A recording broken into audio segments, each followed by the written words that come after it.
নিজেদের আওতায় থাকা ৭০টি নদ নদীকে চিহ্নিত করে তাদের ভাঙন নিয়ন্ত্রণ, পলি অপসারণ সহ এই নদীগুলোর উন্নত ব্যবস্থাপনার জন্য মাস্টার প্ল্যান প্রস্তুত করেছে কেন্দ্রীয় জলশক্তি মন্ত্রকের অধীনে ব্রহ্মপুত্র বোর্ড।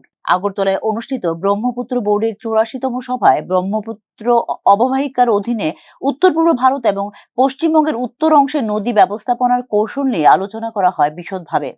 উত্তর পূর্ব অঞ্চলের ৮টি রাজ্য এবং পশ্চিমবঙ্গের প্রতিনিধিদের পাশাপাশি এই প্রথমবার গুর্খা টেরিটোরিয়াল প্রশাসনের প্রতিনিধিরাও আলোচনায় অংশগ্রহণ করেন ব্রহ্মপুত্র বোর্ডের পর্যালোচনা সভায়। বোর্ডের আওতায় থাকা ৯টি নদী অববাহিকার উন্নয়নের জন্য বিভিন্ন পরিকল্পনা গ্রহণ করা হয়েছে এবং নতুন একাধিক প্রকল্প অনুমোদিত হয়েছে বলে সভা শেষে জানিয়েছেন ব্রহ্মপুত্র বোর্ডের চেয়ারম্যান রণবীর সিংহ। দক্ষিণ ত্রিপুরা থেকে বাংলাদেশে প্রভাবিত ফেনী নদীর জন্য ৩.৫ কোটি টাকার একটি মাস্টার প্ল্যান রয়েছে এই প্রকল্পে। এছাড়া গোমতী এবং মুহুরী নদীর জন্য পূর্বে অনুমোদিত মাস্টার প্ল্যানগুলি ঢেলে সাজানোর জন্য অনুমোদন দিয়েছে বোর্ড।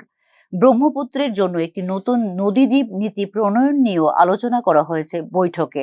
ত্রিপুরা বন্যা নিয়ন্ত্রণ করতে ও ভারী বৃষ্টিজনিত ঝুঁকি কমাতে এখনকার ৩টি প্রধান নদীর সমীক্ষা করা হবে মাস্টার প্ল্যানের অধীনে। তা বিশ্লেষণের ভিত্তিতে সুপারিশ করা হবে প্রয়োজনীয় প্রকল্পের। উল্লেখ করা যেতে পারে, গত আগস্ট মাসের ভয়াবহ বন্যা এবং ভূমিধসে কমপক্ষে ৩৮ জনের মৃত্যু, ৫৮,৬৮৭টি বাড়ি ভাঙন এবং এর প্রভাবে ক্ষতিগ্রস্ত হয়েছেন প্রায় ১৭ লক্ষ মানুষ। ক্ষতির পরিমাণ সরকারি হিসেবে প্রায় ১৫,০০০ কোটি টাকা। Bureau report, news now.